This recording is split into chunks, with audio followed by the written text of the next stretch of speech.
just so that folks that are watching via virtually or from home, I'm Mayor Joshua Garcia. To my left here is Chief Pratt, and to my right is our Personnel Director, Kelly Curran.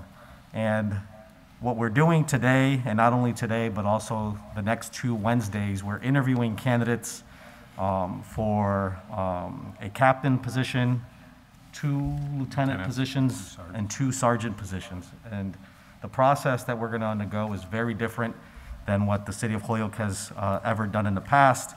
Per charter, the mayor is the appointing authority for any promotions that take place in the police department or any new onboarding police officers into the Holyoke Police Department.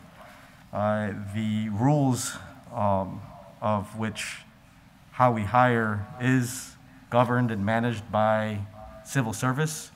We have to interview candidates and select candidates per the order of the result of the test through civil service. Nevertheless, what we try to do, or ideally, we would review each of the candidates in the order of which has been received and see if there's any reason why we should bypass a candidate. If there isn't any reason, then the appointment would go to that candidate in that order of that list. Traditionally, these are done behind closed doors because the mayor is the appointing authority who can interview candidates, but in the spirit of transparency and as also an opportunity to have the public connect and get to see who these candidates are that are working in their community. This is that opportunity to do exactly that. And then also for the public to understand how the process works when police officers get promoted or come in brand new into the Holyoke Police Department. We do have a Police Relations Advisory Committee that are, we have one here in the audience and a few others that I think are observing online as we speak. This time around, ideally, you know, they're observing, but in the future, I do hope for the advisory committee to be sitting here with me at this table, interviewing the candidates and being part of that process as well. But that's in the future. So with that being said, our first candidate, Chief or Kelly, do you want anything to add beyond that, or no? We're comfortable? No, I'm good. Our first candidate is a candidate for Captain Lieutenant Manny Reyes, who's here with us right now. Manny, thank you. Thank you, Mr. Mayor. We're gonna ask you a series of questions. We're gonna rate, and we're doing this with every candidate. They're the same questions. We're gonna rate them accordingly, you know, deliberate or whatever the case, do our selections. I don't foresee us making decisions. No, not till the end of the process. Not till the end of the process. But if you have any questions for us before we get started, are you comfortable? We're ready to go? I am. So I'm going to throw the first question for you, and it's a simple one. Sure. If you can just tell us a little bit about yourself. Make sure your microphone's on too. Yep. Tell us a little bit about yourself. What are your long-term career goals, and why are you interested in the promotion as captain for the Holyoke Police Department? Okay. Let's see.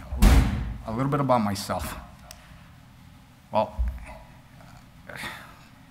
I guess I'll have to go, let's just go way back. I was born in Puerto Rico, in Rio Piedra, Puerto Rico, and I moved to Miami at an early age. I'm 3 or 4 years old. I lived there for a few years. Then my parents moved us to New York, and I lived there. I came to Holyoke when I was about 10 or 11 years old. I remember going to Kelly School, Lynch, Peck, and I graduated from Dean Tech with a certificate in drafting. Now, you know, so I'm a product of Holyoke Public Schools. It dawned on me when I was doing the drafting that being at a desk, drawing schematics, really wasn't a thing for me. I'd rather be the person out there building the structure than designing it. And my guidance counselor asked me, what do you want to do? And I said, I want to be a fighter pilot. He goes, well, in order to do that, you got to have a 3.85 GPA cumulative through 4 years of high school, and have a recommendation from a sitting senator or a governor. I didn't have 3.85 GPA 1 year of high school, and my mother was a school bus driver. So right behind me was an Army recruiter. He said, what do you want to do, son? You want to push paperwork and sit behind a desk, or you want to go out in the field and shoot guns and missiles and blow things up? Well, you don't ask that of a 17-year-old. I was like, I want to blow things up. That's what I want to do. Next thing you know, I was in Fort Benning, Georgia, with a rucksack, LBE, Kevlar, and an M16, marching 26 miles in the Mojave Desert. And I'm thinking to myself, the recruiter never told me about this. Well, fast forward 3 years later, I get out and I went into the National Guard, but I attended Holyoke Community College, and I got my associate's degree in criminal justice. At that point, I started driving a PVTA bus, because in the National Guard, I was 88 Mike, a truck driver. So I took what I learned there and I applied it in the civilian world. I started driving a bus. Believe it or not, I loved driving a bus. Not the driving part of it, but the interaction with the public. It was picking people up, dropping them off, that sort of stuff. Then I took the test. I became a police officer at the tender young age of 23, almost 24. And the first thing I did when I was hired, my first assignment, and Mr. Mayor, you might remember this, I used to walk the beat, CP2 down at South Summer, in South Holyoke. So it's 68 Clementa Street was my CP office, and I did that for 2 years. I loved that assignment. It gave us the the freedom to go and talk to people, interact, play basketball with kids, talk to store owners, elderly, see what their concerns were, and I truly believe that was one of the best assignments I've ever had. After that, I got placed into almost a polar opposite role in the zero tolerance unit. Whereas community policing, you deal with people and find out what their issues are, what their concerns, and work together to collaborate to fix those problems. In the zero tolerance unit, it was different. We focused on those quality of life issues, loitering, drinking in public, littering, trash. It's the broken window theory. And I think there's, to some respect, there's, they're effective in their own way. I think they work good together. After that, I was in patrol for 6 more years, and then I was promoted to a sergeant. As a matter of fact, when I was promoted to a sergeant, I was on my way to Iraq. It was funny. It was one of those things where the city council were having a budget meeting to see if they were going to approve the budget for the upcoming promotions, which was for sergeants. And I'm on the plane. I'm literally taking off, and they called me and said the budget passed, and and then I was gone for 7 months. Came back and I was a street supervisor, which is also one of my favorite jobs, because you don't have the ability to impact a young patrolman as you do as a sergeant. I did that for 4 years. then I became the commanding officer for I got promoted to a lieutenant. That was in 2013. I was promoted to a lieutenant, and I became the commanding officer for the 4 to 12. You know, the chief now used to be the bureau commander.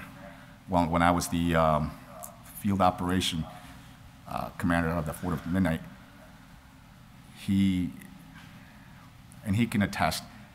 There was a lot of issues. There was a lot of personalities that made it difficult to supervise. There was always grievances. There was complaints. I was the commanding officer for a year and a half, and that ceased. And I think that was due to the way I led that shift. Chief Neiswanger at the time reassigned me, and he reassigned me because of my work ethics. He reassigned me to the Professional Standards Division, and I've been there ever since. I've been a lieutenant for 9 years. I've been in the Professional Standards Division for 7 years. So that's a little bit about me. Why do I want to be Promoted to captain. why do I want to be a promotion? Is that the second part of the question? Why are you interested in a promotion Okay. of captain to the Holyoke Police Department? Well, it's just a natural progression. I feel that I have like I said, when I was the commanding officer for the Fort of Midnight, there wasn't any grievance. There was, people. It ran cohesively. I believe I have the temperament, the personality to run an effective bureau. And now that I've been a lieutenant for 9 years, I think I'm ready to take on that next challenge and next role.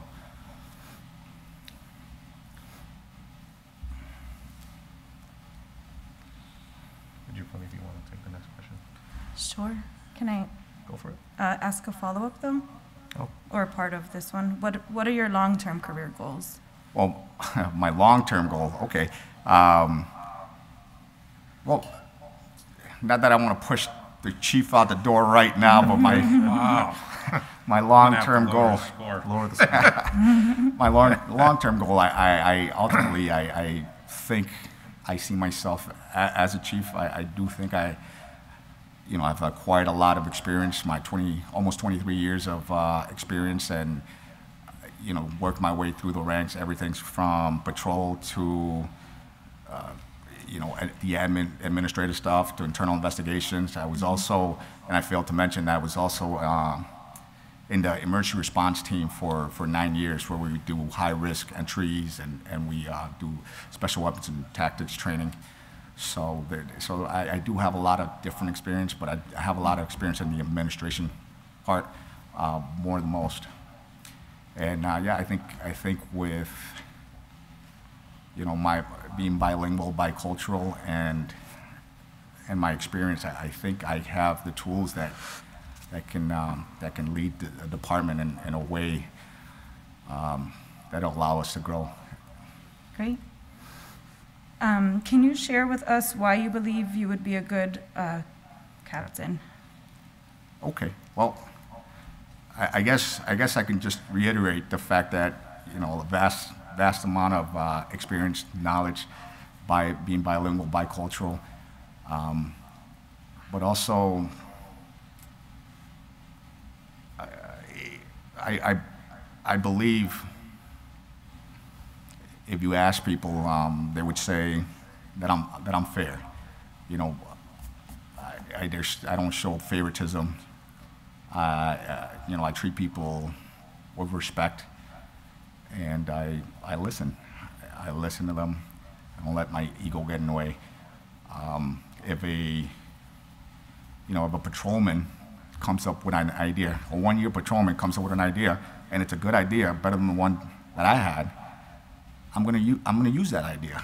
I'm not gonna let my ego get in the way of a good idea.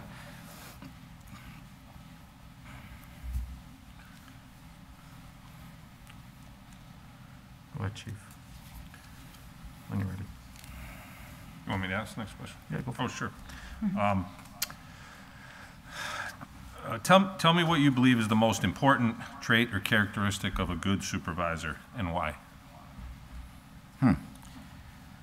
Wow. Well, that's difficult to point one out. Lead by example just comes to mind, but also treat people with respect, do unto others, the cardinal rule, and fair and equitable, because I don't think there's anything that fosters that hampers morale more than when somebody shows favoritism. And as a sergeant, as a lieutenant, and as a captain, I will make sure that I treat everybody fair and equitable. Not just in the police department. I believe that goes in general, the public, your kids in life, in general in life. But those those would be the three: lead by example, don't show favoritism, and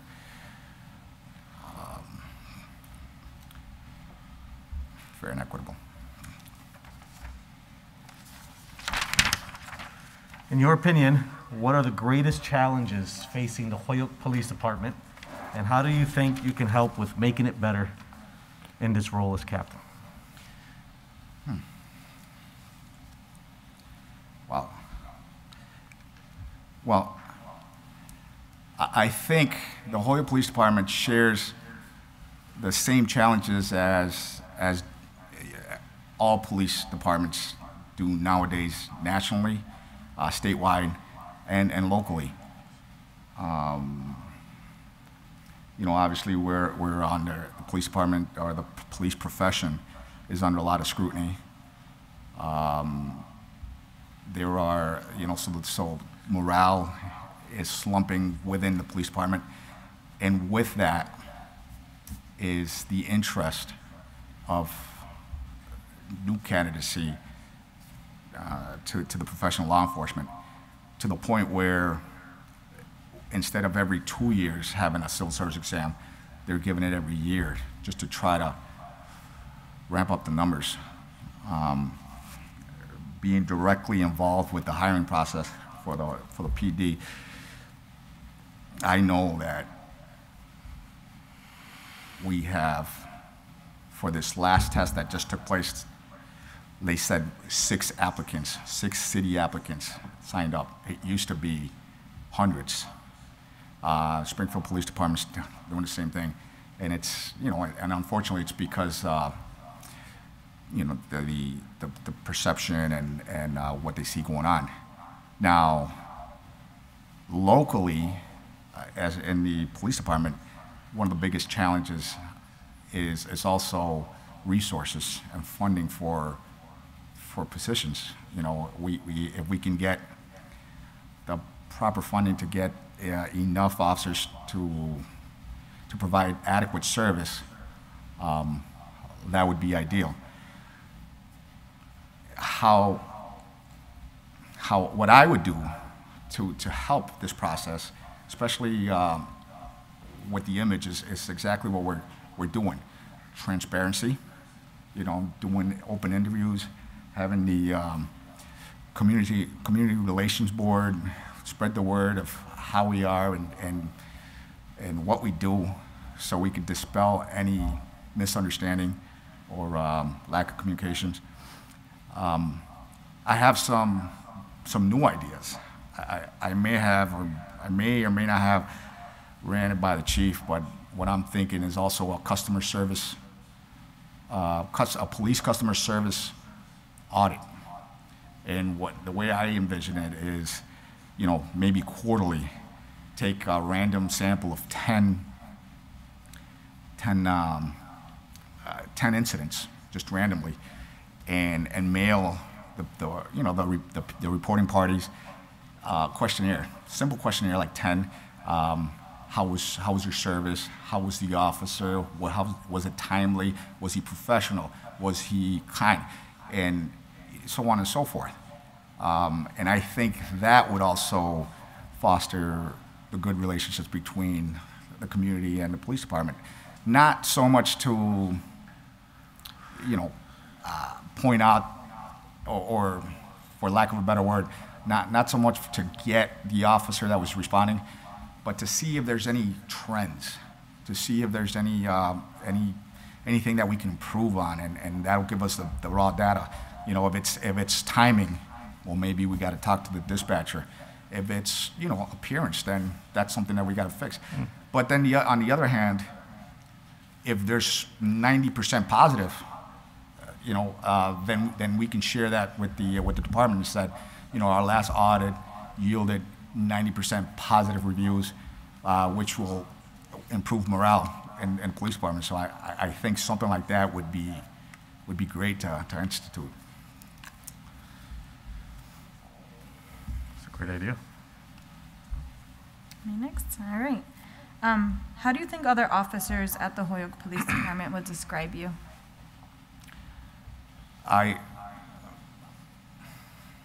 Describe me? Hard work.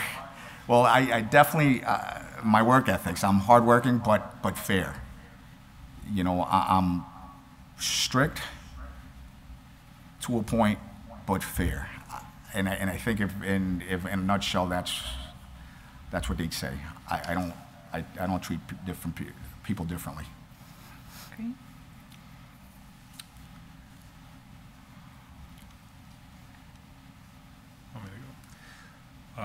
Can you give an example of dealing with a difficult situation and how you would handle it?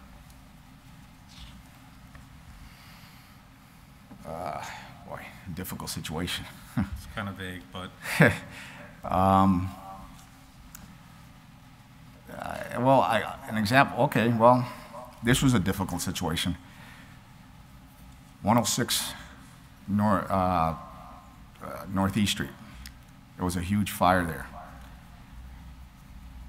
That was traumatic. That was difficult. I was the second officer on scene that day. We were throwing babies out the windows. We were catching them. It was a horrific scene, and to the point where you had veteran officers having a hard time and breaking down in the middle of the streets. What I did, I remember, I went up my chain of command, and Lieutenant McCoy was there. I asked for relief for these officers, and I met with these officers individually. I advised them of what we have available through the Employee Assistance Program. There was a clergy that came to the department, and I had those officers speak with them for some counseling, and then we gave them a couple of days off to debrief. That was a very difficult situation, and that's how I handled it.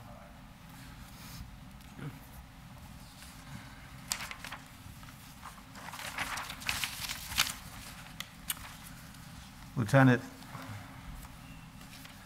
the numbering is wrong. Okay. Everyone makes mistakes.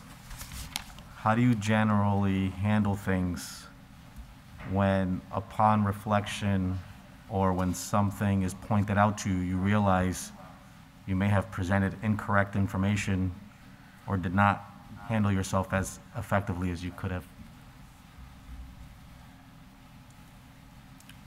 I'm sorry. So if I made a mistake? Yeah, so no one's perfect. Mistakes happen. Yeah. It could have been an order you made and realized you may have been wrong, or when you find yourself in a position where you've made a mistake or presented incorrect information, how would you handle yourself? Okay. If someone pointed it out to you, so. Or you realize on your own. So somebody says, hey, what you told me was wrong. That's not what Right. Oh, then I would apologize. I would say, listen, I'm sorry. I thought that was, what it was. And you know what, quite honestly, it's happened in the past where, you go into an accident scene and you report it one way, and then when the person comes and says, well, no, that's not what happened. I was coming this way, and he went through the light.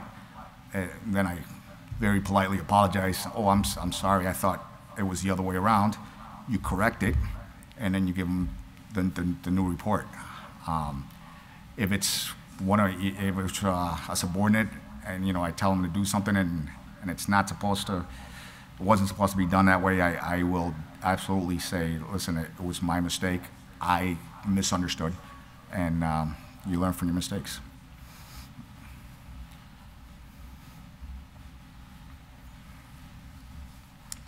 Okay. You have witnessed an officer behaving in an unethical manner. How do you handle the situation?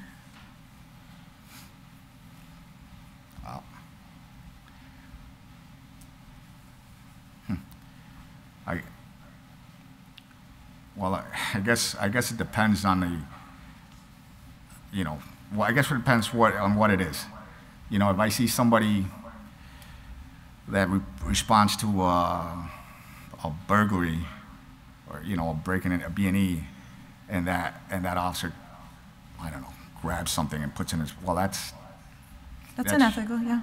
That's very unethical, and and I would handle that a certain way. I would reprimand them right on the spot and write them up, and it would go up all the way to the chain of command. But if I'll give you an example of something that did happen, which was somewhat unethical, but not to that level. There was an officer, a brand new officer, in a house party, and we got called for loud music and whatever, and it was like 2:30 in the morning, and we knocked on the door, and it was this officer that opened the door. Now, is it unethical because he doesn't live there, he was just on this after-hour night party. Is it kind of wrong that a law enforcement officer is doing that? Yes.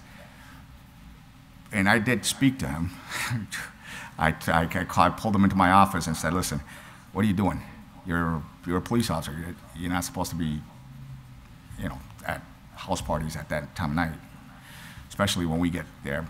But it's a different level of unethicalness, so I treated that one much differently.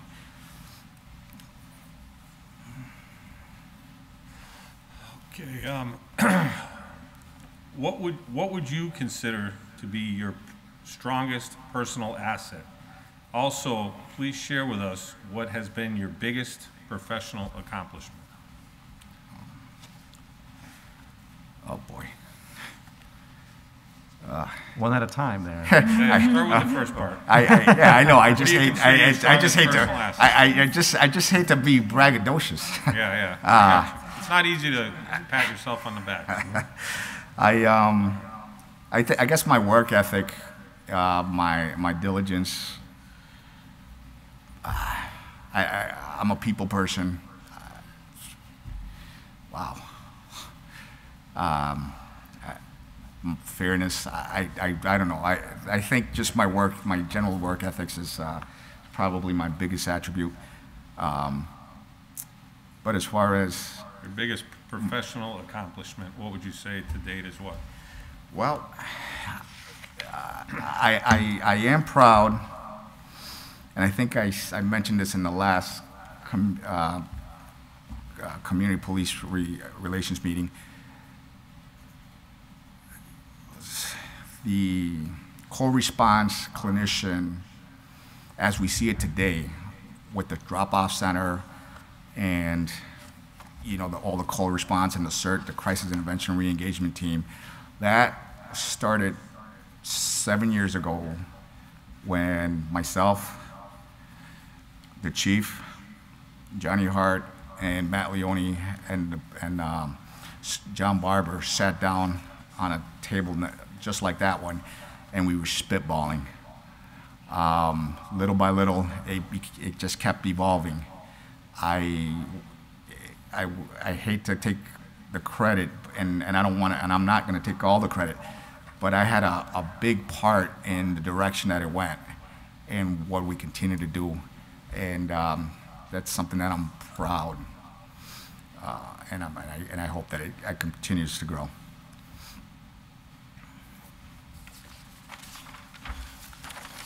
I think you're being a little too humble there, Lieutenant. Going over your resume, and there's a series of accomplishments you've achieved in your career, and I'm sure in each one of those years there are stories that you can share, and you're not sharing with us. I'm sure. It's tough to pick one, though, to make sure the biggest one. The final question is a hard one, and that's if whether or not you have any questions for us. Oh. Well, I don't have any questions. You know, I mean, I can ask you, are you going to pick me? but I won't. I do want to say something, Mr. Mayor, and that's, I just want to publicly thank you for your support in the recently you've publicly supported the police department, and that has greatly increased the morale in the police department, and I just want to say I appreciate that, and I know a lot of the officers do, and I can only hope that, you know, the rest of the city government can start following suit, and because I think that'll go a long way into fostering that interest in law enforcement that's kind of lacking right now. But other than that, thank you. Thank you for your support. I appreciate that. I think we have a very unique opportunity here in the city of Holyoke to lead by example. I think there's a lot that I know have been going on, and a lot that I've learned about the police department since I've been mayor, and there is a good story to tell that we're just not telling enough.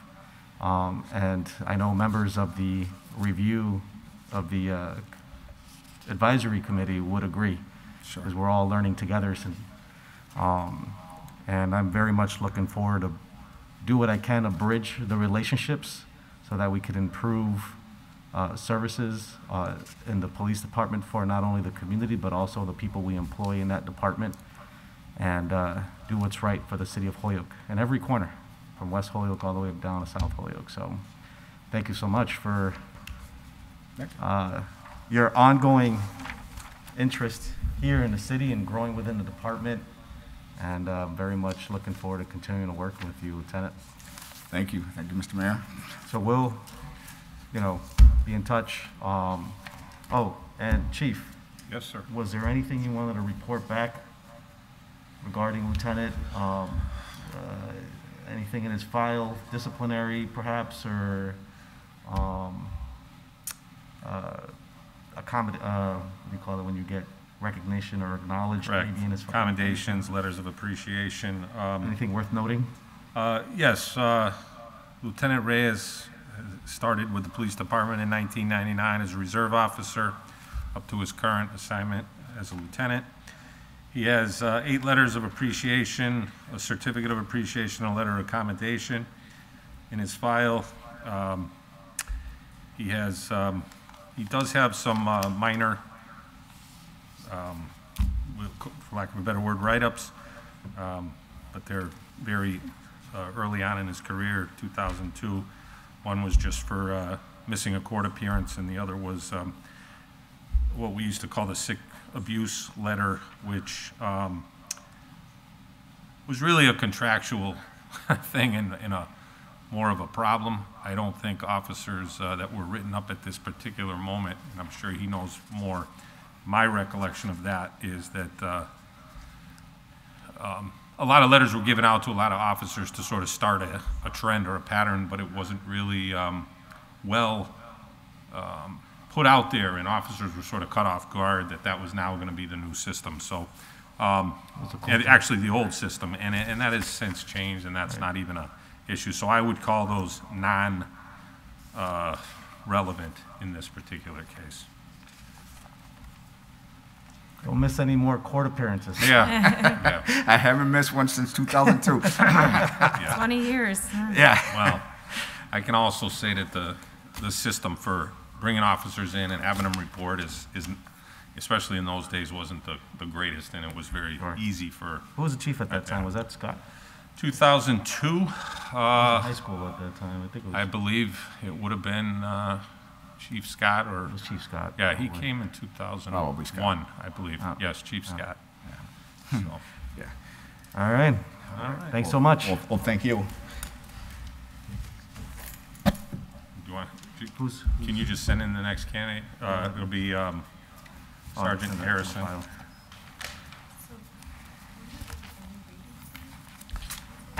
No, not really. No. I should have not been here.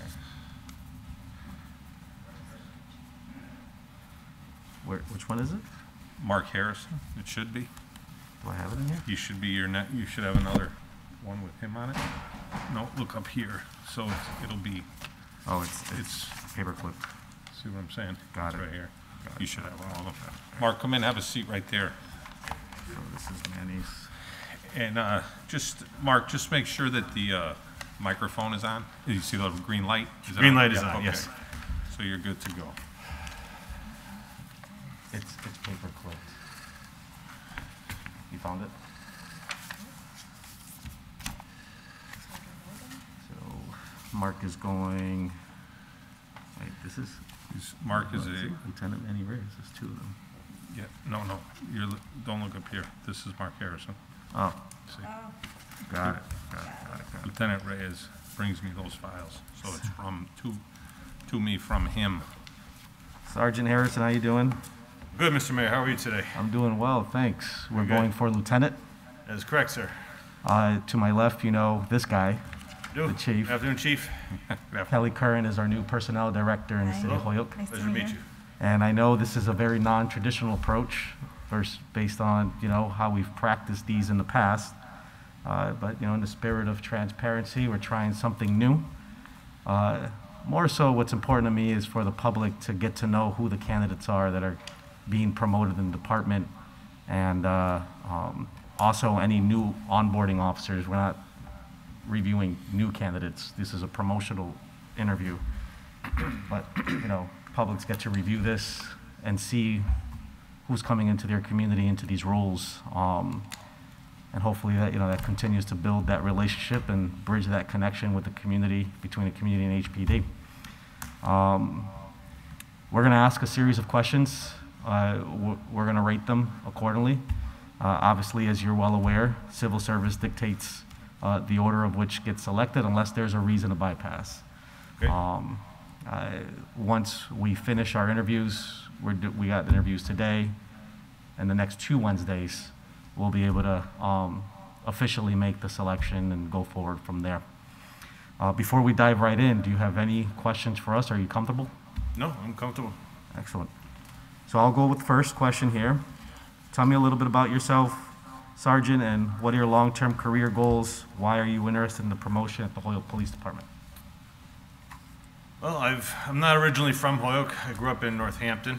Well, probably to Holyoke was going to Holyoke Catholic, which I graduated from in 1995.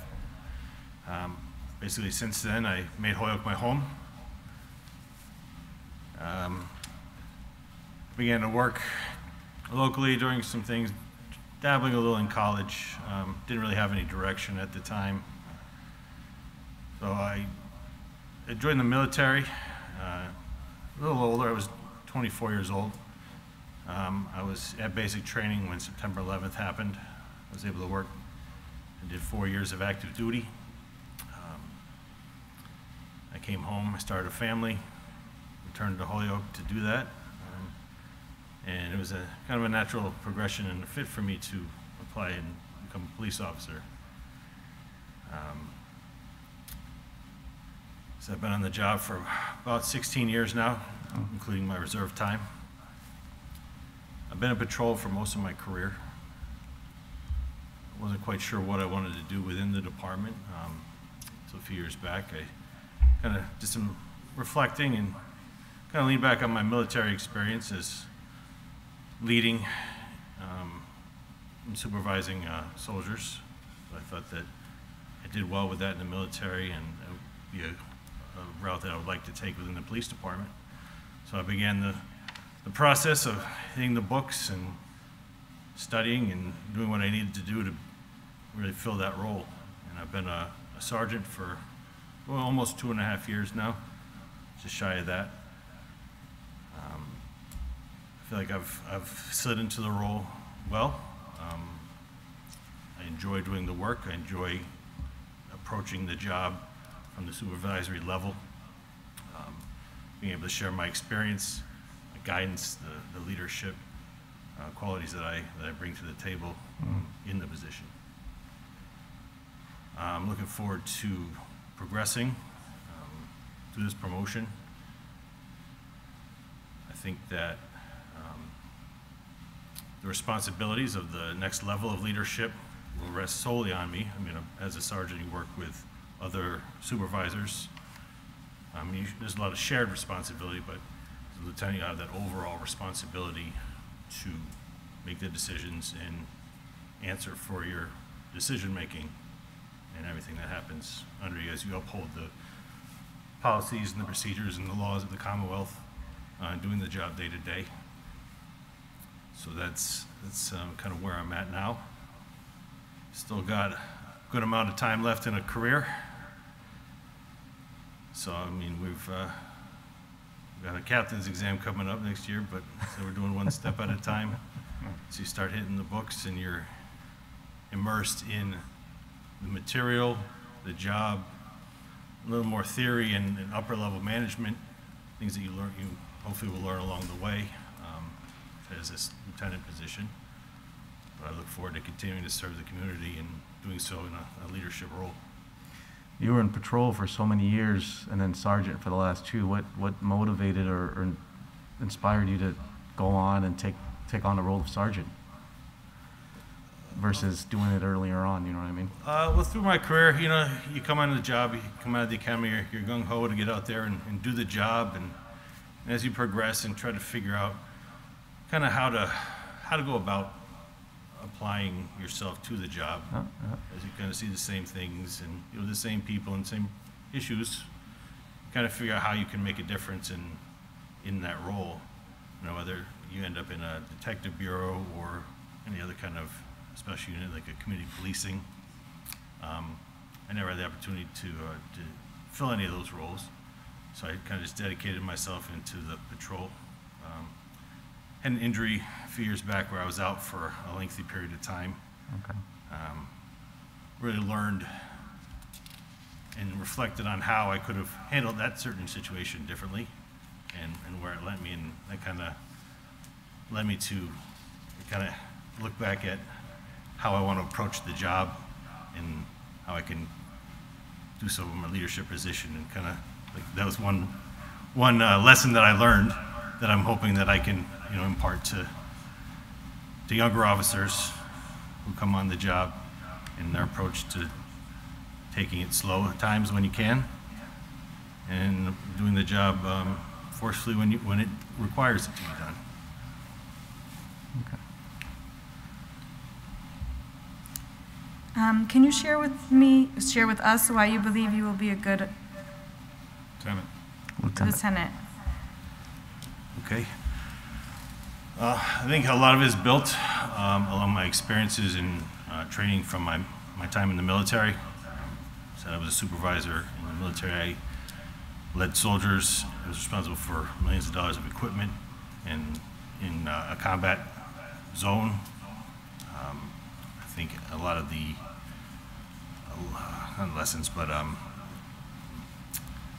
lot of qualities that really kind of surfaced or were instilled in me when I was in the military continue to carry on into police work and will suit me very well as a lieutenant. I think my work ethic, It really drives me. Attention to detail. Some of my the qualities that I have that will suit me very well as a lieutenant. I think I am very calm under pressure in a crisis situation. I've done that in the military. I've done that on the job as a police officer.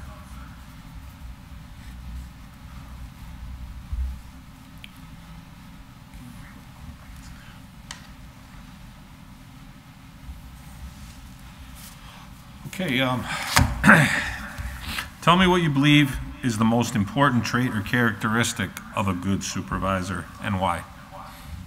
I'd say the most important characteristic would be listening, would be gathering all the facts before making a decision, understanding the officers that are underneath you that you're required to guide, discipline, and manage on a daily basis. I think communication is key in this job. It needs to be clear and concise and continuous. And I think doing so will make the job a better, will make me be a better, do better in the role, since I bring those qualities to the position.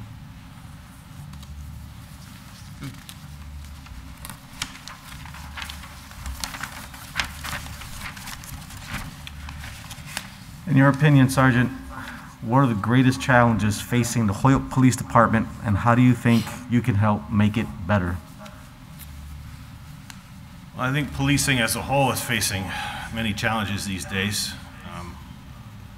It's all about perception.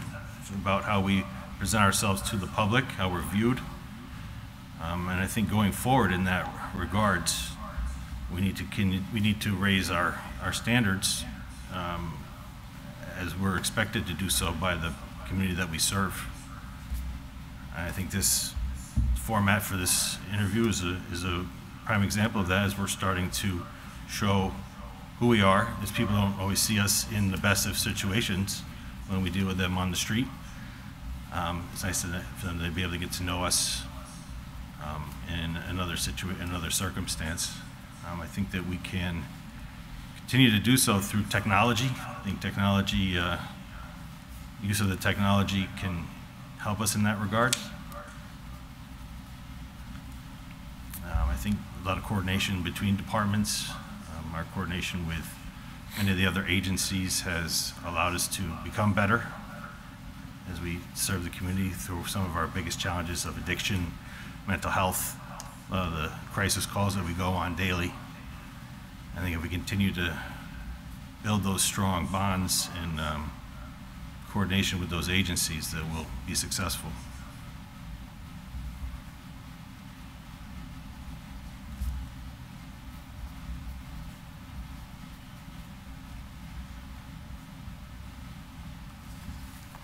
Sorry, I was catching up on my notes. How do you think other officers at the Holyoke Police Department would describe you? I'm sorry, how do I think they would describe me? Yeah. I think they would describe me as reasonable. I think they would say that I am available, that I listen, that I make reasonable decisions, that I'm there that I'm approachable, that I can answer their questions and give them the guidance that they need when it's requested.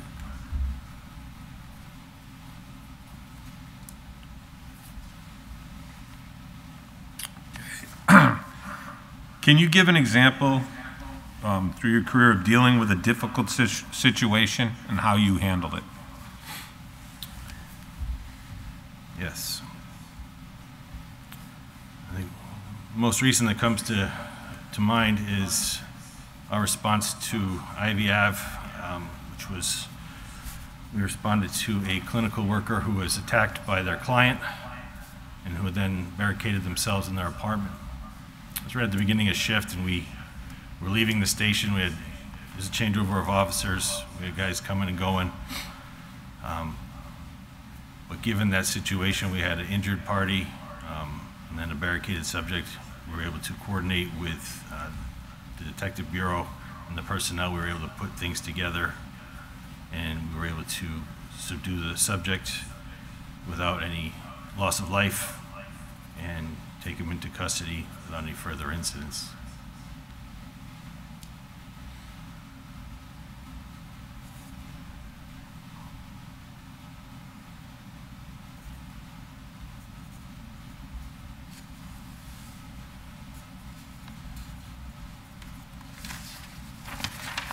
Everyone makes mistakes. How do you generally handle things when, upon reflection, or when something is pointed out to you, you realize you may have presented incorrect information or did not handle yourself as effectively as you could have? I'm very open to hearing when I make mistakes. Everybody makes mistakes. If you don't acknowledge them, you don't grow from them. I would think that, I mean, as I've mentioned before, the injury that occurred a few years back was definitely something that I reflected on, and I had the time, unfortunately, I had the time to reflect on it, and that was a tough lesson learned, but I've been able to grow from that, and that has infiltrated all of my approach to policing. And sometimes you gotta just slow down, let people be heard. You don't always have to be as stern when dealing with people, given the situation, even if it is at a heightened level. Sometimes you gotta just take a step back and approach it with a calm demeanor and give it a few extra moments. It's the second time you made reference to this injury. Do you want to Don't share? want to be injured again. You want to share what happened? You don't have to. I was working at Holyoke High School, trying to speak with a student in an office, and I had I believe it was the student's brother outside trying to get into the office. It was a serious allegations that we're trying to investigate, but at the end of the day, there were lots of students around. He's peeking in all the windows, and we're trying to speak with the student. And instead of just opening the door and addressing him in a reasonable manner, I just like, you're disrupting my investigation, and we tussled a little bit, and I injured my shoulder. And so from that experience, So- was a growth opportunity, and it's Absolutely. really changed your. It has. I mean, take the time to listen. It doesn't have to be enforced, or doesn't have to be something that needs to be authoritative immediately. It can develop. You can speak to people. Is that people just want to be heard or know what's going on with their loved one, and that is absolutely true on the streets, even more so on the streets than in an academic situation where we're there to assist the faculty of the high school. So I think that's a prime example of the culture we're trying to create in policing everywhere. Is how we approach a situation dictates what the outcome is going to be. Absolutely. And so I appreciate hearing how this particular incident has improved how you would approach. And that's important because you're applying for a supervisor position right now, and the officers that are going to be working for you and taking direction from you are going to learn from your leadership. And so I'm hoping that as you proceed forward, continue to reflect on that, and definitely, continue to, exercise that practice. It's all on approach, how we handle, you know what I mean? And obviously every circumstance is different, and officers are often faced with that challenge. And but whenever there is an opportunity to do exactly what you just described, is the direction we want to try to go as often as we can. De-escalation, acknowledgement, supportive in these kinds of scenarios. So I appreciate you sharing the story. Thank you. I agree with you, sir. I think I've enjoyed being able to be in that supervisory role thus far, and be able to step back and view the whole situation and give guidance to the guys. But hey, let this person just say what they need to say. You don't have to be authoritative at this point. We're still we're still working the situation out, and kind of share that guidance and experience to them along the way. It's felt good to do so, given the lessons that I've learned to do that.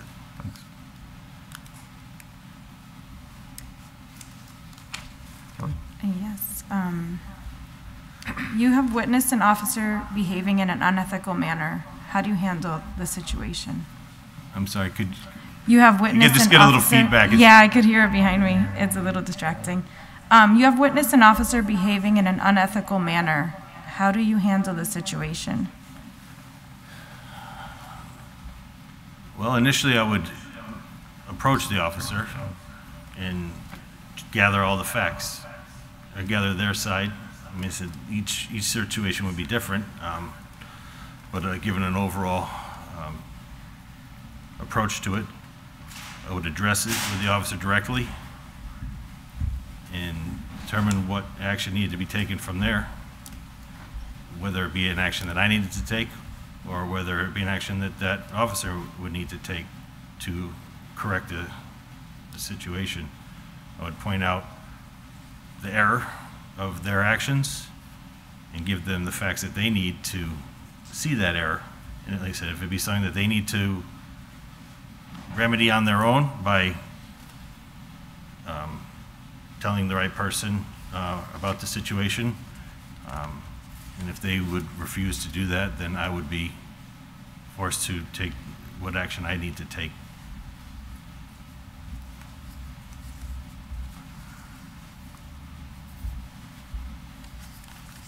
Okay, this next one's a two-parter. I'll ask you one at a time so we don't get confused. What would you consider, this is number one, what would you consider to be your strongest personal asset?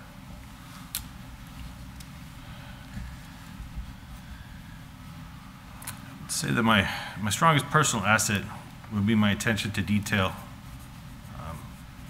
work ethic. I think they go hand in hand. I think staying focused on the details so nothing is lost along the way is very important. There's attention to detail and teamwork is key. Those are some of those things that were ingrained in my brain from the military. Yeah. They've stayed, and I'm absolutely aware of their importance, and I think that they continue to guide me in my career today. So the second part's a little tough to talk about, but feel free to pat yourself on the back here. Mm-hmm. Please share with us what has been your biggest professional accomplishment, or what you consider your biggest professional accomplishment.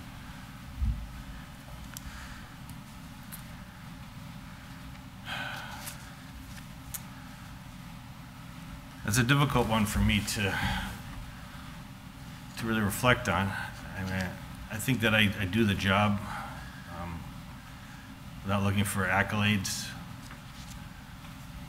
When they come along, they're appreciated.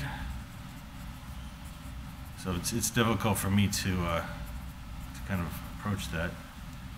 I guess I would have to say just doing my job and having positive outcomes is rewarding for me. I reflect back on that call recently, that IVAV response that we did, just to know that it could have gone a lot worse, could have gone wrong, but just to know that we and everyone did what had to be done, that's my feelings of accomplishment on the job. Just continuous things like that. If I continue to do the job the way that I do it, in my approach, I feel that I'm taking the right steps. Oh, great. I mean, other than hitting the books for promotions, yeah. Doing the job. That's a big accomplishment. Believe me, I've been there, and I know that takes a lot of extra work. So, should be proud of that too. Sergeant, do you have any questions for us? I do not at this time. Well, that'll conclude this interview. I really do appreciate you taking the time and effort that it takes to go through this process and to step into this new opportunity and growing within the department for the amount of years that you've already invested in the city of Holyoke at the HPD. So thank you so much. We're going to be continuing the interviews. As you know, as I described earlier, the precedent is on the list of civil service. Unless there's any reason why we can bypass a candidate, once we've concluded our interviews, we'll be making our official, well, I guess it's a recommendation to me. Correct. I'm the appointing authority as the mayor, and Correct. I guess I'm also the police commissioner, right? You got it all. And then you know, you'll be notified for sure. Okay. If so there's do something we- else. do Oh, we- I yep. keep forgetting this part, Chief. You gotta cut me off. I'm cutting you. All right, this is the last part, the So- summary. It's just a summary of your personnel record. Sergeant Harrison has been with us since 2006 when he was hired as a reserve officer to his current assignment on the 4 to 12. He has 2 certificates of commendation and a certificate of appreciation.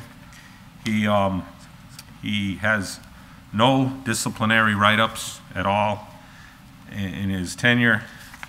And I will point out his 19-month IOD in 2014, which he pointed out many times as probably the most positive time that an officer has been away from us, because it's clear that he learned something very valuable during that time. So I don't look at that as a negative at all. Yeah. He has absolutely nothing. That would be, I would recommend for bypass. Excellent. Thank you so much, Sergeant. Well, thank you for Good having me luck. today. Thank you. You got it. Thanks, Mark. If, I think next is Sergeant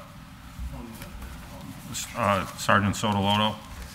You can just send them in when you get out there. It should be with the next group. It should, same thing, look for his name here. Yep, got it.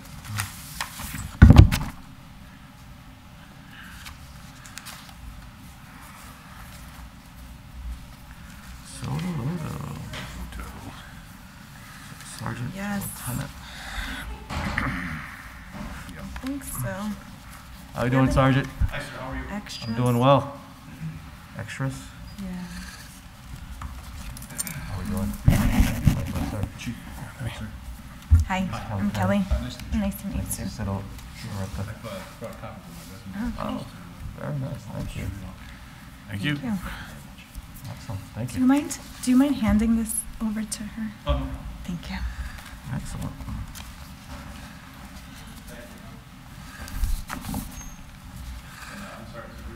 Right, yeah.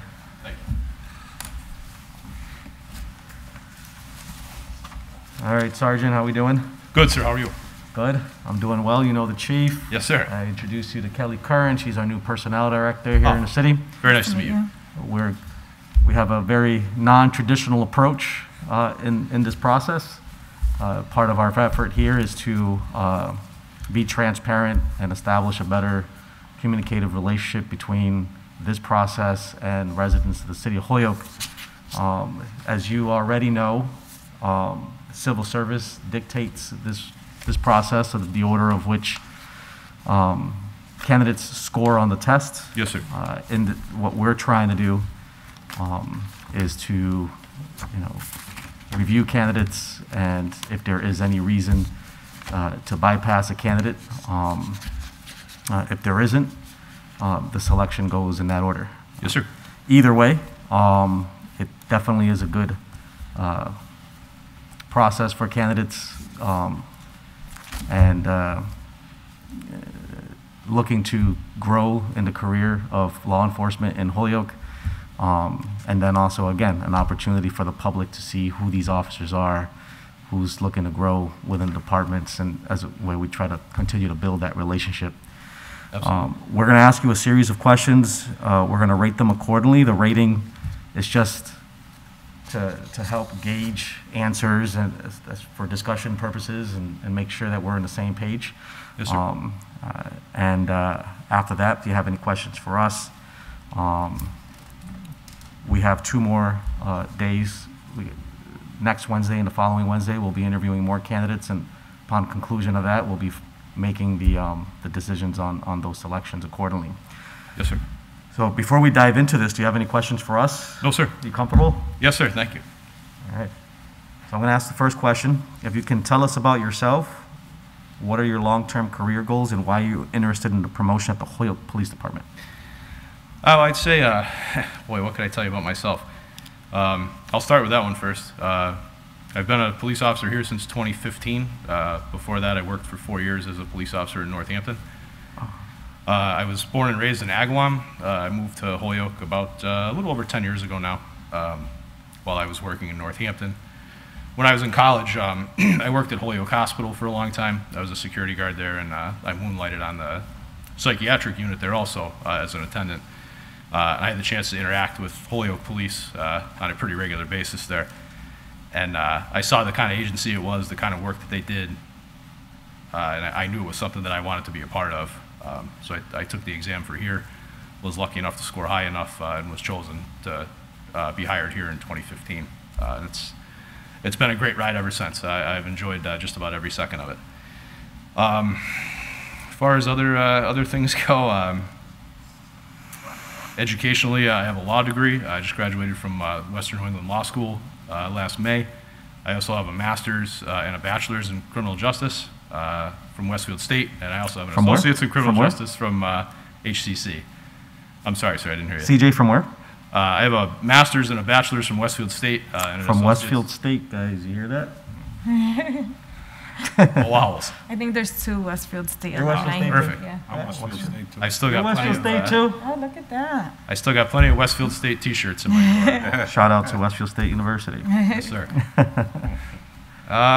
As far as wanting to be promoted, a personal goal of mine someday is to maybe sit in Chief Pratt's chair.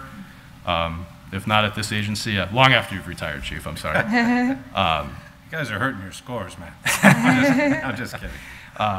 If not for the city of Holyoke, certainly somewhere else, I'd like to be in a chief executive position somewhere. I've also taken a shining over my career to police training, you know, perhaps the director of a police academy or something at the state training commission level.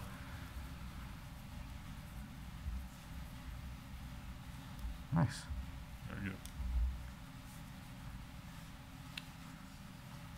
good. Can you share with me why you believe you will be a good, what is he be? Lieutenant. Lieutenant. I would say one of the things that I pride myself on as a leader is that I'm never satisfied with the status quo. I'm constantly trying to evolve as a leader, as a supervisor. I believe that if you are in charge of people, whether it's at the police department or whether it's at McDonald's, you owe them a duty to be the best and most up-to-date leader that you can. I'm constantly trying to take trainings, read books. I've completed 2 of the 3 required trainings to earn the FBI Leadership Award. I'm scheduled to complete the 3rd one in April. It's a 3-week leadership program. I've been to 2 weeks of it so far. I've learned a lot of techniques for interacting with people, you know, other than the basic, of course, treat others how you want to be treated. I believe that everybody is somebody's most important somewhere, and that we, as leaders, owe them a duty to treat them that way. And I know moving up to lieutenant is just a sort of a higher position of leadership in the department, but I believe that the same rules apply, whether it's a lieutenant interacting with sergeants, a sergeant interacting with patrolmen. I feel it would be a disservice to not be able to be the best leader that you can. So I'm not somebody that just sits back on my haunches and says, this is something that worked 10 years ago, let's keep doing it. I think constant evolving is the only way to be an effective leader. Okay. Well, this one should be easy for you.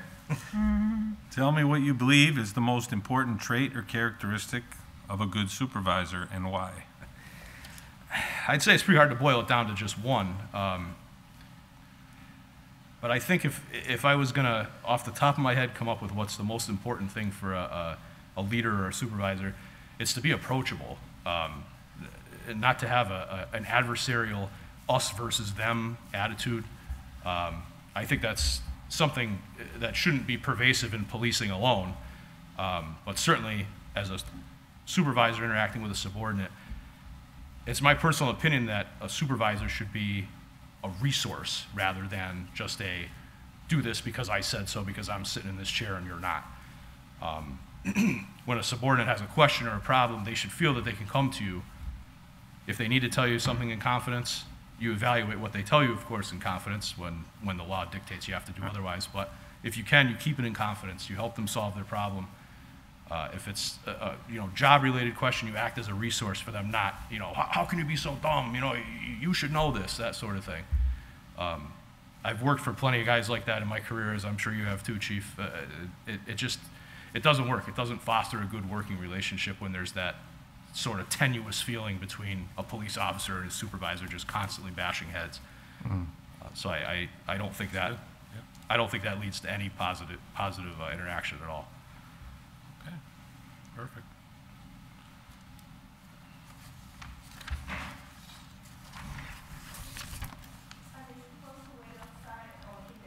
They can come inside, yeah.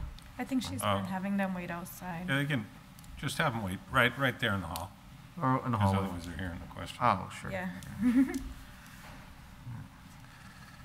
Okay. That would be technically fair. Is it my turn? Yep, get right back to you, number 4. All right, Sergeant. So, in your opinion, what are the greatest challenges facing the Holyoke Police Department? And how do you think you could help with making it better when you serve, if you were to serve in this role as lieutenant? Well, I certainly think there's plenty of challenges that face every police department these days, unfortunately. But one that, maybe is a bit more unique to Holyoke than somewhere else, I think, is the opiate problem that we have here. Not even just opiates, drugs in general, and the associated blight and crime and,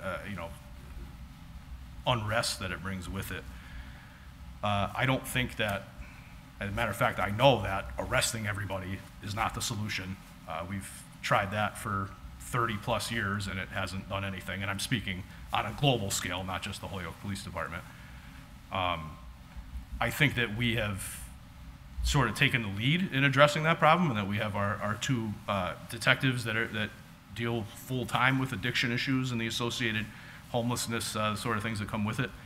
So I think we're on the right track there. I would love to try to dedicate some more resources to that if we can. I also think that we should dedicate some resources to interdiction and that preventing the flow of drugs from coming into Holyoke to begin with. How you go about devoting resources to that, I think maybe is more of a trial and error thing. Mm-hmm.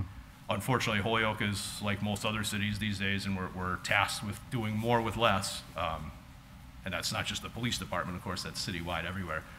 But I think that there are ways you could go about doing it without just continuously saying, well, we need more people, we need more people, we need more people. I'd love to have as many police officers as we can here, but unfortunately, I'm realistic, as is everyone else, in that the budget only goes so far.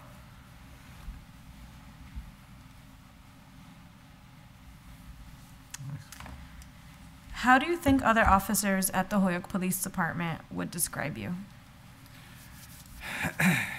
I'd like to think that, what I said earlier about being approachable, I would hope that other officers describe me as being approachable. I would hope that they would describe me as fair. I think any supervisor that plays favorites or does anything like that is on a one-way path for disaster. I think that's one of the easiest ways to create tension in a department is having a group of buddies that are constantly getting all the good assignments, or, pick your poison. But I think that fairness obviously is a paramount trait.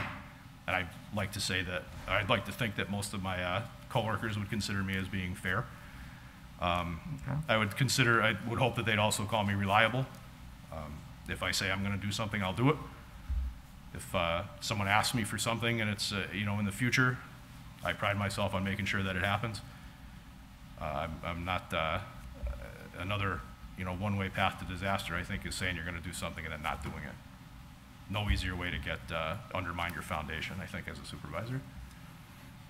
Great, thank you.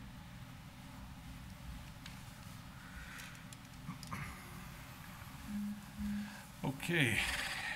Can you give a example from your career where you dealt with a difficult situation and how you handled it? Oh boy, there's quite a few. I'm sure. Well, just the other night, we dealt with a difficult situation just up the street here. We had a female who had called 911 over the course of a couple days. She had made sort of some veiled suicidal threats. Then she had made some other remarks about domestic violence. And then we had investigated that and figured out that wasn't really true. She had called and asked to apply for a restraining order against somebody, but we investigated that and figured out that she wasn't eligible for it. And the final sort of nail in the coffin was when she called the other night. She came right out and said it this time that I have pills, I'm going to overdose, and I'm going to kill myself. We went to her apartment. Some officers and I, as a supervisor, went there along with our BHN co-responder, which we're very blessed to have. We tried to negotiate with her through the door. Unfortunately, she, just wouldn't open the door and talk to us. Based on the scenario that we were given, I made the decision that we needed to get through the door and we needed to take her to the hospital, which ended up being the right decision. When we got into the apartment, she had consumed a large amount of alcohol. There was some illegal drugs there that it appeared she had been using also. So she was definitely in a little rough shape and needed to go to the hospital.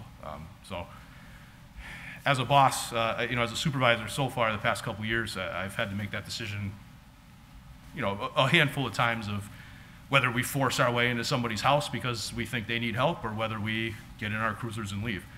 And sometimes I think there's a very fine line and that makes that decision more difficult to make other times than not. This one came out on the right side. No, that's really, thanks for sharing that. Yes, sir. Thank you.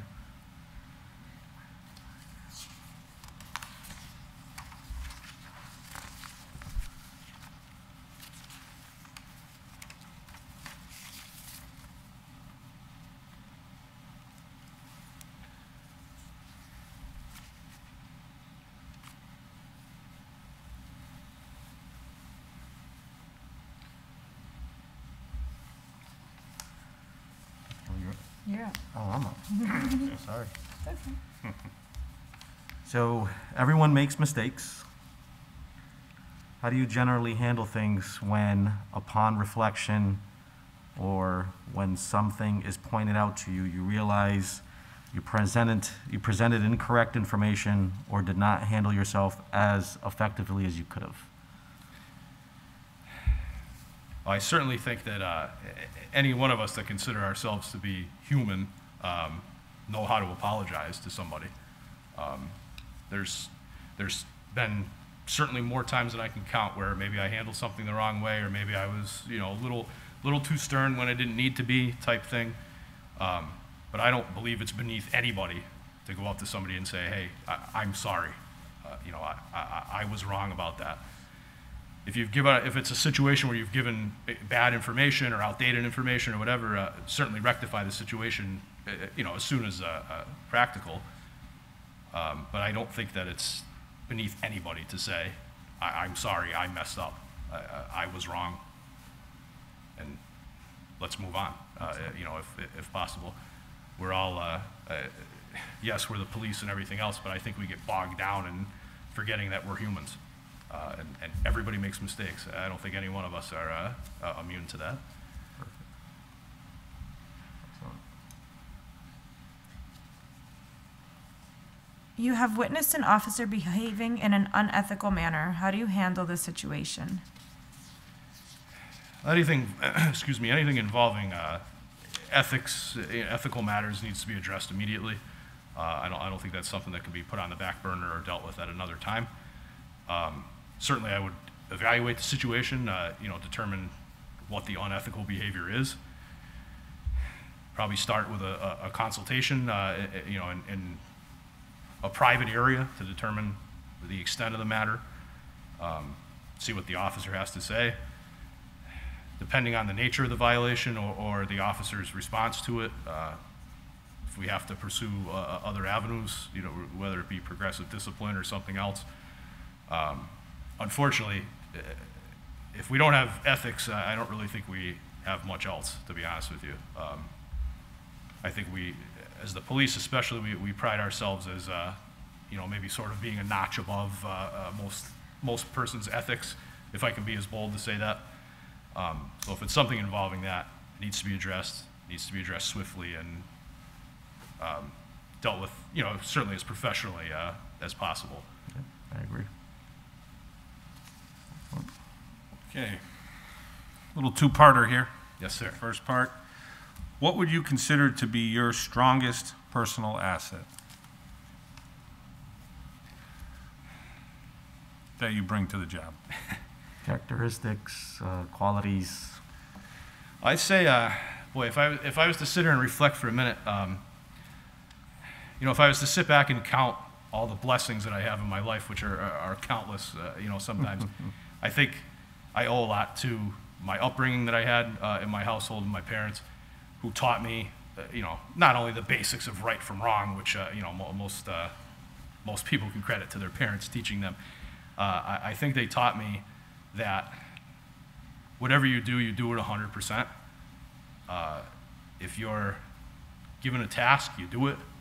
You may not always like what your boss tells you to do or what life deals into your lap, but you deal with it. You move on. We're all on this earth for a finite amount of time, dwelling on things and beating yourself up over stuff that's happened, or beat somebody else up over something that they've done. It's just wasted time, as far as I'm concerned. Okay, interesting. Second part, please share with us what has been your biggest professional accomplishment, what you consider your biggest professional accomplishment. I'd say right up there ranks sitting in this chair right here today, I would say. I'm flattered and humbled to be sitting here in front of you now. It's always been my professional aspiration to be a leader in policing of some sort.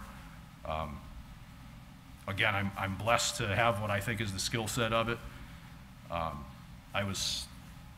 I felt the same way when I was promoted to sergeant almost 2 years ago. I was a little bit younger than most people that get rank, and same with this. If I'm chosen for the promotion, I realize that I'm a little bit younger than most lieutenants are at that point in their career, but I believe I've got the foundation and what it takes to succeed. And it means the world to me that people put their faith in me to lead them, whether it's instructing somebody how to write a parking ticket or dealing with the most multi-level incident that we have. For me personally, nothing else means more to me than people having faith in me.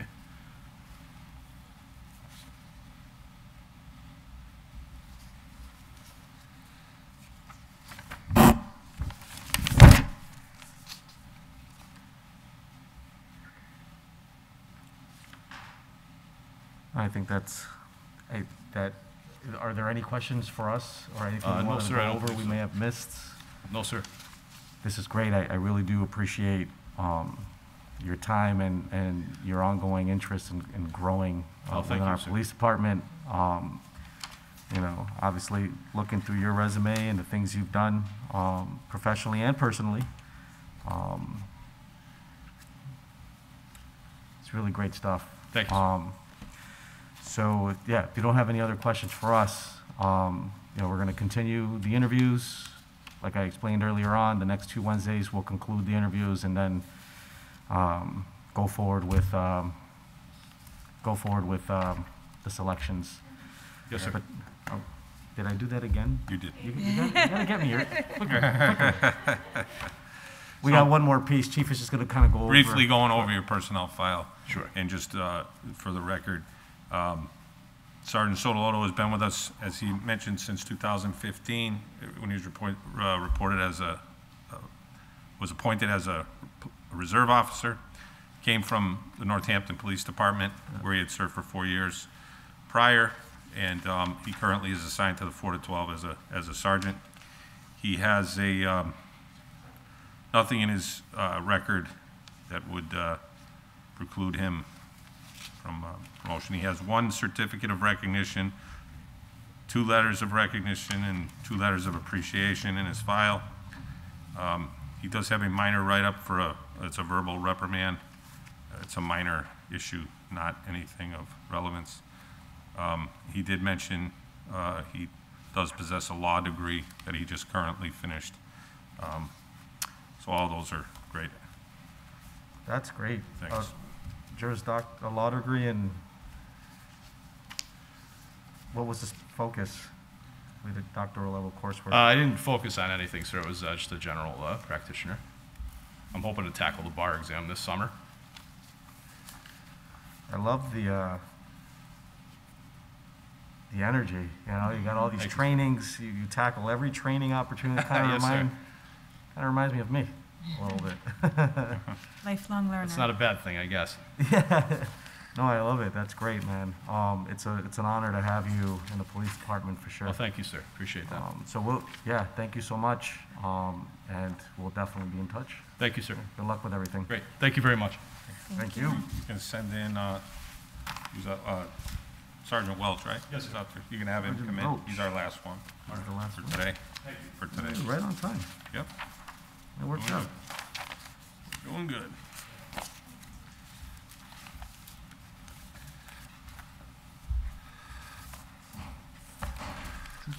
Sergeant Welch. What do you think? I don't have So another far? copy. All good. Works out pretty I well. know. Yeah. Um, Yeah, it's good. yeah, can you ask for 2? Thank you. You need another one? I have some here. Oh, you have some? I got some extra. Oh, he has some extras. Yeah. What do you need? More of these I rating have them right sheets? here. I have them. I have. Are you sure that was the same? I got I'll a come bunch. over to you. It should be. Was it you that, I must have given you one. Relax. We'll go over there. Now, you're just gonna sit right there. Okay. Brother. Yeah. Hey, Sergeant, how we doing? Good yourself, Mayor? Not bad.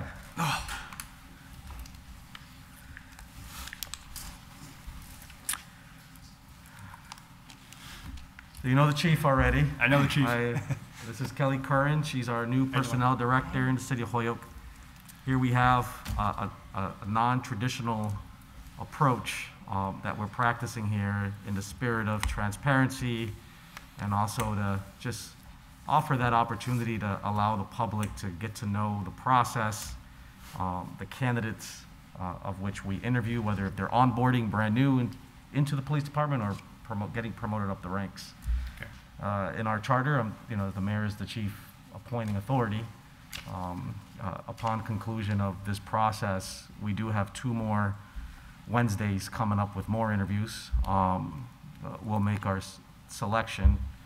Well, it'll be a recommendation, I guess, to me, and then we'll do the official appointment.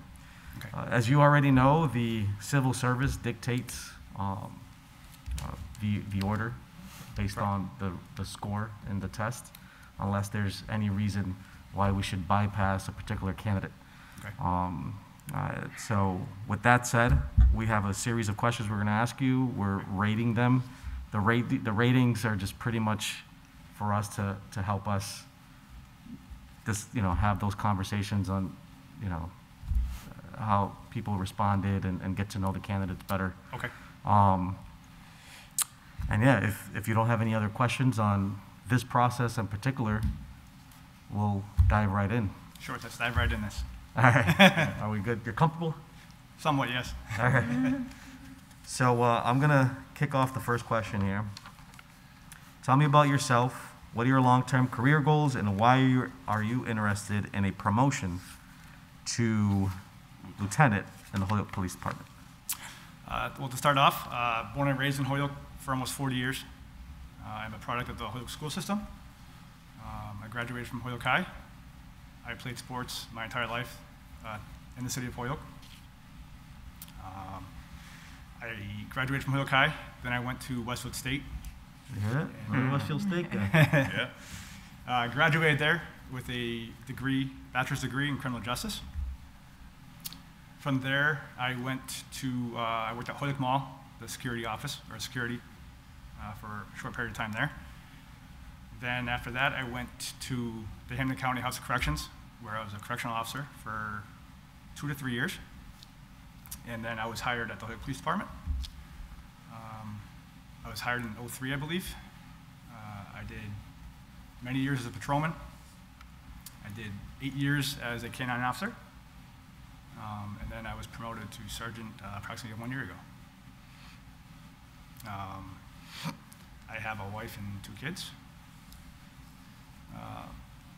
Long-term goal to leave a positive impact on the community and in the department,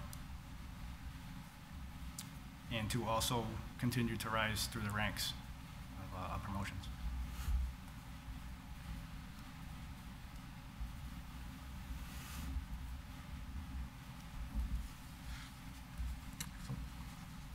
Thanks. Sorry, trying to catch up. Can you share with us why you believe you will be a good lieutenant? I believe that I'm approachable. I believe that the patrol officers can come to me with any problems, complaints, or concerns, talk to me about them, and to try and solve their problems or the issues that they have at that point. And also, I believe in a team philosophy. As a lieutenant, you basically run your own ship. So you supervise other sergeants and the patrolmen. But I believe that no matter what rank you are, everyone can have something positive to offer or good ideas. And that if you work as a team, you can accomplish more.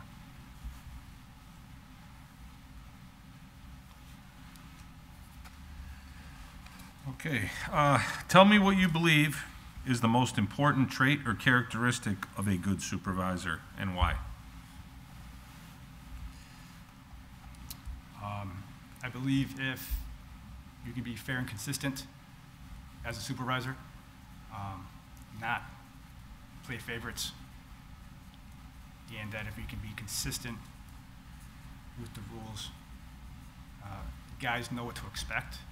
And I think if they know what to expect, it might ease their burden or their stress and can do their job better.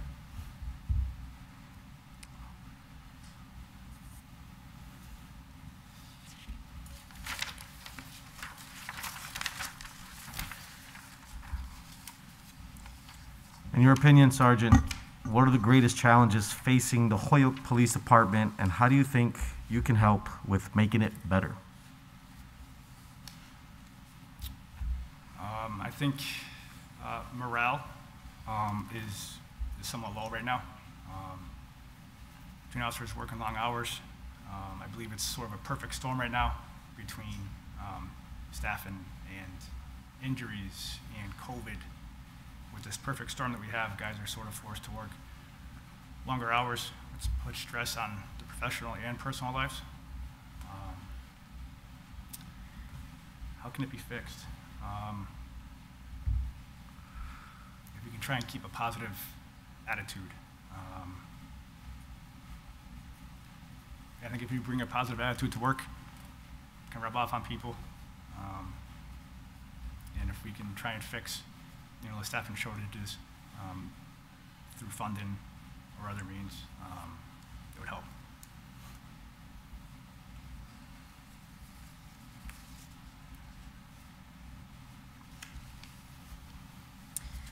How do you think other officers at the Holyoke Police Department would describe you? As a hard worker, fair, driven. I come to work every day, try to work hard, be positive, and be a good role model for people at the police department.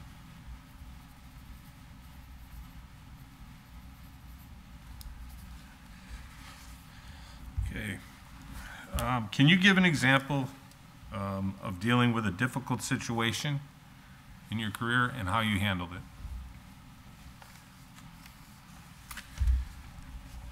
The one that sticks out in my mind happened earlier in my patrol career. You know, I won't get into specifics, but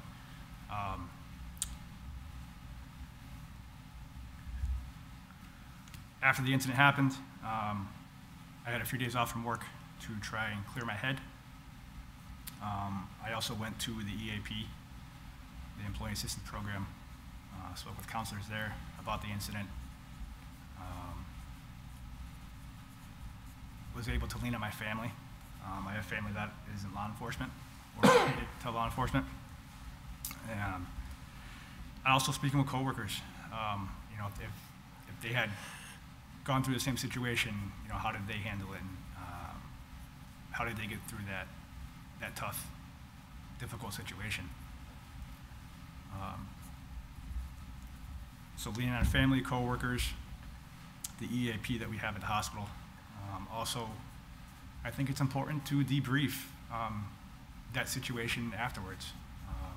Bring people who are involved in that situation in, talk about the incident, what went well and right, and also what went wrong, and to try and learn from the stuff that went wrong.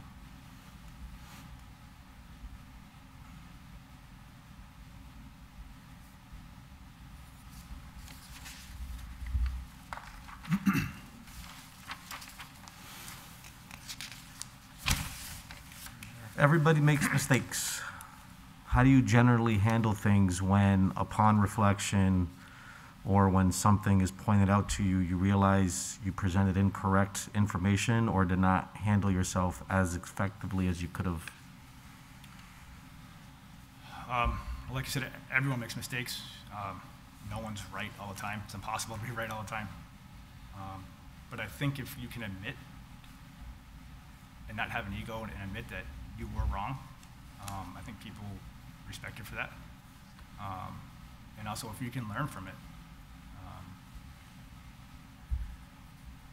You need to learn from good situations and bad situations. So I think if you can learn and improve upon those bad situations, it just makes you a better person.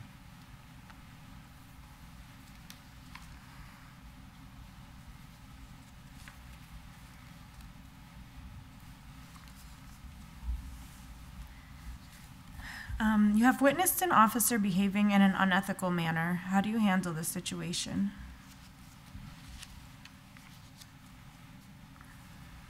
I think if it arises on scene to an emergency, you need to step in and deal with it right away. Otherwise, if you're able to, pull an officer aside after the situation's been handled. Let them know what they did wrong. Let them know that you know that they did something wrong. And if it arises to a serious ethical offense or any type of serious offense, I believe that a report should be generated and that your next immediate supervisor should be notified of the situation.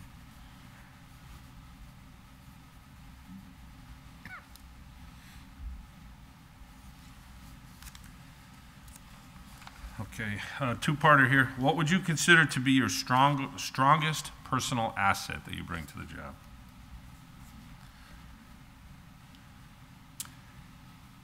I like to be that I'm a hard worker in my professional and personal life. My parents raised me to be a hard worker, to put in 100% all the time at what you're doing.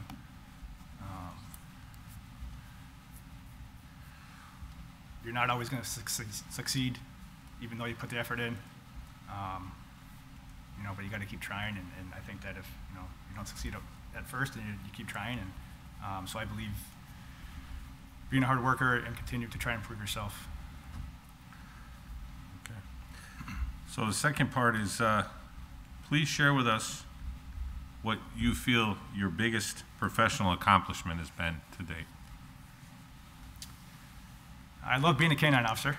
Did that for 8 years. That was always been a goal of mine since I was probably a teenager. But also being promoted. It took a lot of sacrifice and commitment with my family. To being promoted, you need to study for months to do well, and I think that, you know, the sacrifice that my family made, and to show my kids that if you work hard at something, you can accomplish it.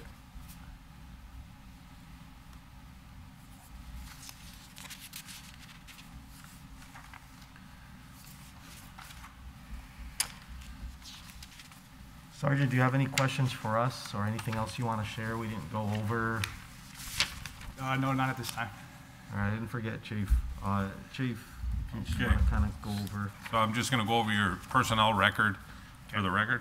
As you mentioned, you started with us in 2003 as a reserve officer. Up to now, your current assignment is you're a supervisor sergeant on the midnight to 8 shift. You have no disciplinary records to speak of, and you have 1 commendation and 4 letters of appreciation, and no other history. We know about that degree from Westfield State. That's important. Extra Wow. points. So my assessment is that there is nothing in his personnel file that would be grounds for bypass. Excellent. So thank you so much. That wasn't too bad. Okay, no, it wasn't too bad. So again, like I explained earlier, we have 2 more days, next Wednesday and the following Wednesday. We're continuing our interviews. Okay. And then on the conclusion of the final interview, you know, we'll finally be able to get to the actual selection. So definitely be in touch, and thank you so much. All right, thank you very much. Have a Thank good you. night. Thank you. Thank you. That's it. So last one that for today. concludes the interviews for today. For anybody that's watching at home, next week, Wednesday, February 2nd, beginning at 3 o'clock, we'll be here at this chamber, Channel 15, or via Zoom. We'll be continuing the interviews, and hopefully you'll get to engage and continue to follow on. So thank you so much, and that ends that. Thank you. All right.